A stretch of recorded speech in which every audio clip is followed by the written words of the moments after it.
열폼을 이제 열폼 교육을 한 20년, 23년 하고 있는데 지금까지 많은 미용사들이 지금까지 교육 왔던 미용사들 100%가 열폼의 그 원리, 그다음에 열폼의 테크닉 상당히 부족하다는 것을 항상 느끼고 있어요. 그러니까 뭐든지 배우지 않으면 모르는 거예요. 내가 알고 있지 않는 거는 배워야만 아는데 배우러 나가지 않으면 내가 가지고 있는 작은 기술로만 미용하는 거예요.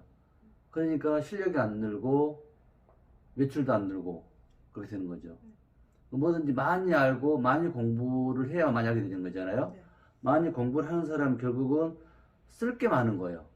레시피도 많고 메뉴도 많고 다양한 고객들의 그런 니즈를 충족시킬 수 있기 때문에 내가 미용하면서 쉽게 또 매출도 올 수 있고 고객 만족도 높일 수 있는 거거든요. 근데 그 중에서 미용사들이 가장 잘못 알고 있는 것 하나, 첫 번째, 열폼의 원리를 정확하게 몰라요.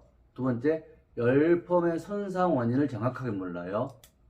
그 중에서 머리가 뭐 꺾이는 손상 있죠? 네. 뭐 아니면 머리가 타는 손상, 이런 것에 대해서 정확하게 왜 그런지를 100% 확신하지 않고 열폼을 하고 있다는 거죠. 자, 그 중에서 우리가 이제 열폼을 하게 되면 첫 입문이 우리가 열폼의 연화라 그러잖아요. 네.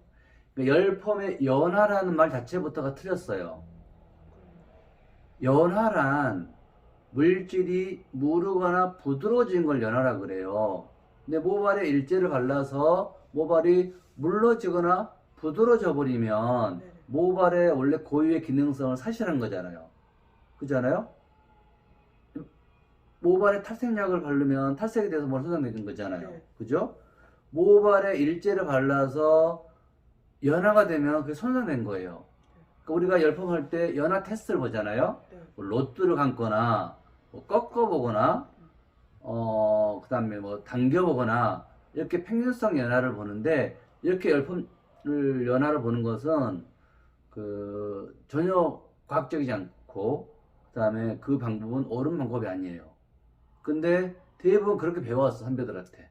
네. 그 선배들도 다른 선배한테 배워왔고, 네. 그러니까 잘못된 길을 계속 미용사들이 하고 있는 거예요. 그러니까 열폼을 해도 열폼이 어렵고 확신이 안 들고 내가 이 머리를 하는데 잘 나올까? 연화가 잘 된 걸까? 뭐 손상이 안 될까? 그 중하고 나서 잘 나오라고 기도하는 거예요. 그래서 폼 하기 전에 이미 결과를 예측하고 내가 열폼을 시작해야 되거든요. 근데 왜 그게 잘못됐냐면 첫째, 모발 진단을 정확하게 몰라요. 그 다음에 내가 사용하는 약이 모든 약이 많잖아요. 네. 그러면 모든 약이 다 성능이 똑같지 않다는 거예요. 그죠? 좋은 약이 있고, 흔히 말하는 좋은 약이 있고 덜 좋은 약이 있고 그럴 수 있잖아. 그죠? 그럼 내가 이 모발에 약을 발라서 이 약의 강도가 발랐을 때 연화가 되지 않고 과연화 되지 않고 환원이 잘 된 상태, 거기에 모발에 맞춰서 그 환원 시간을 잘 보는 것이 중요하거든요. 근데 우리가 약을 바르고 나서 환원이 되고 연화가 되는데 우리는 열폼을 할 때 환원을 보는 거지 열폼을 보면 연화를 보면 안 되는 거예요. 근데 연화는 눈에 보여요. 근데 환원은 눈에 보이지 않아. 근데 눈에 보이는 거는 이미 모발이 많이 나빠진 상태 보인 거거든요. 우리 몸도 마찬가지예요. 병이 안 들었을 땐 잘 몰라. 상처가 눈에 보이면 이게 나빠진 거잖아요. 그죠? 네. 이미 병 들면. 네. 근데 그 전에 알아야 되거든요. 근데 그 전에 아는 건 알 길 없잖아요. 조금 아프면은 우리가 이제 진찰을 한다든가, 뭐 검사한다든가, 이렇게 하면 알 수 있잖아요.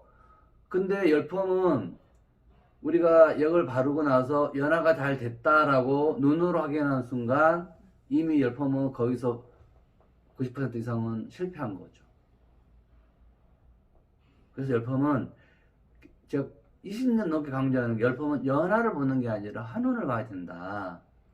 근데 그 개념 자체가 잘 이해를 못하니까 그게 맞는 말인지 틀린 말인지 확인하려도 안 해요. 대부분 왜 그런지도 내 공부해보고 아니나 싶으면 한 따져도 물어보고 왜 선생님은 왜 열품은 연하를 보면 안 된다고 하느냐 그 왜 그렇게 말하느냐 그렇게 얘기하면은 반문도 할 수 있어야 되잖아요. 근데 반문도 못하는 건 뭐냐면 내가 그런 지식이 없다는 거예요.